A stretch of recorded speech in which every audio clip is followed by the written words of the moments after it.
नमस्कार. कथा कथन 2. स्वामी विवेकानंदांच्या जीवनावरील दुसरी कथा. कथेचं नाव आहे पुजारी. एका गावात महापूर आलेला होता. प्रत्येकाच्या घरात 2-3 फूट पाणी आलेलं होतं. संपूर्ण गावकरी टेकडीवर गेले. स्वतःचा जीव वाचवण्यासाठी टेकडीवर गेले. मात्र एकच पुजारी आपल्या घरातच थांबला. प्रत्येकाच्या घरी 2-3 फूट पाणी आलेलं होतं. शेवटी त्या पुजाऱ्याच्या घराजवळ एक जीप आली आणि जीपमधील लोक त्या पुजाऱ्याला म्हणतात, जीपमध्ये बैस, टेकडीवर चल, पाणी फार वाढत आहे. तो पुजारी म्हणतो, जमणार नाही, चालणार नाही, मी जीपमध्ये बसणार नाही, मी टेकडीवर येणार नाही, कारण मी रात्रंदिवस देवाची पूजा करतो, ईश्वराची पूजा करतो, नामस्मरण करतो, देवाचं नाव घेतो. मला खात्री आहे माझा 100% जीव ईश्वर वाचविणार. मी होडीत किंवा जीपमध्ये मी बसणार नाही. का तर मला 100% खात्री आहे की ईश्वर माझा जीव वाचवणार, माझा विश्वासघात करणार नाही, अपेक्षा भंग करणार नाही. शेवटी जीप परत येईल. नंतर त्याच्या गळ्यापर्यंत पाणी आलं. त्याच्या घराजवळ नाव येते. नावेतील लोक म्हणतात, पाणी वाढत आहे, होडीत बैस. तो म्हणतो, जमणार नाही, चालणार नाही, मला 100% खात्री आहे ईश्वर माझा जीव वाचविणार. मी होडीत बसणार नाही, मी नावेत बसणार नाही. शेवटी होडी ती नाव परत गेली. नंतर पूर्ण त्याचं घर फुल पाण्यानं पूर्ण भरलं. तो पुजारी छतावर गेला. तो हट्टी होता, टेकडीवर जाण्यास तयार नव्हता. शेवटी त्याच्या घराच्या वरती हेलिकॉप्टर आलं. त्या हेलिकॉप्टरमधून दोरीची शिडी खाली सोडली आणि जे हेलिकॉप्टरमध्ये जे लोक होते त्यांनी ओरडून सांगितलं की दोरीची जी शिडी आहे त्याला पकड, त्या शिडीला पकड आणि वरती ये आणि हेलिकॉप्टरमध्ये बैस, टेकडीवर चल. त्याचं पालुपत चालू. पुजाऱ्याच जमणार नाही, चालणार नाही, कारण मी रात्रंदिवस ईश्वराची पूजा करतो, देवाची पूजा करतो. मला 100% खात्री आहे ईश्वर माझा जीव वाचवणार.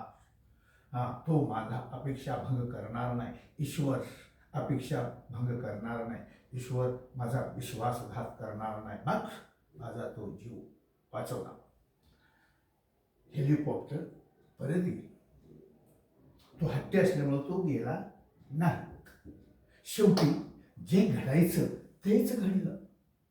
तो पुरातून वाहून गेला. पुजारी पुरातून तो वाहून गेला आणि समुद्र किनारी त्याचं प्रेत 2-3 दिवसानं सापडलं. आता तो पुजारी असल्यामुळं, पूजा अर्चा करत असल्यामुळं, 24 तास देवाचं नामस्मरण करत असल्यामुळं, नाव घेत असल्यामुळं देवाचं, तो स्वर्गातच जाणार ना, नरकात कसा जाईल?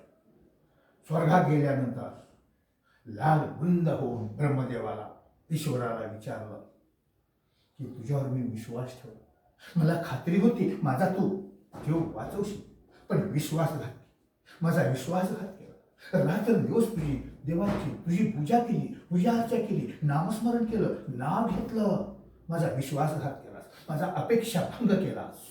इथून पुढे जगामध्ये तुझी पूजा कोणच करणार नाही, नामस्मरण कोणच करणार नाही, कोणीच करणार नाही.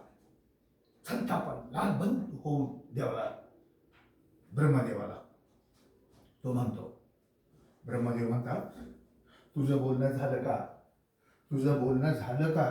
तो म्हणतो, हो झालं. आता माझा ऐक. अरे वेड्या, पूर आल्यानंतर तुझ्या घरासमोर जीप आली, होडी आली, नाव आली, तुझ्या घराच्या वरती हेलिकॉप्टर आलं. कुणी पाठवलं असं तुला वाटतंय? अरे वेड्या, मीच तुला पाठवलेलं होतं. तुझा जीव वाचवण्यासाठी मीच पाठवलेलं होतं. तुला 2-3 संधी दिल्या, पण त्या संधीचा उपयोग केला नाहीस, पण त्या संधीचा फायदा करून घेतला नाहीस. त्यात माझा काय दोष? हा, तू प्रयत्न केला नाहीस. ईश्वर त्याला सांगतात, माझा काय दोष? त्या इतर गावकऱ्यांनी प्रयत्न केला, संघर्ष केला आणि टेकडीवर गेली. त्यांचा जीव ईश्वरानं, अल्लानं, ग्वाडनं त्यांचा जीव वाचवला, कारण त्यांनी संघर्ष केला, प्रयत्न केला आणि ती टेकडीवर गेली. म्हणून अल्ला, ईश्वर, ग्वाड यांनी त्यांचा जीव वाचवला. आणि तू त्या संधीचा फायदा घेतला नाहीस. तुझ्या कर्माची फळं भोग, ईश्वर सांगतात. आणि एक लक्षात ठेवा की जो स्वतःला मदत करतो त्यालाच ईश्वर मदत करतो, त्यालाच अल्लाह मदत करतो, त्यालाच गॉड मदत करतो. लक्षात ठेवा. असं कोण म्हणतं? स्वामी विवेकानंद म्हणतात, जो स्वतःला मदत करतो त्यालाच ईश्वर प्रसन्न होतो. या कथेतून काय बोध घ्यायचं आहे?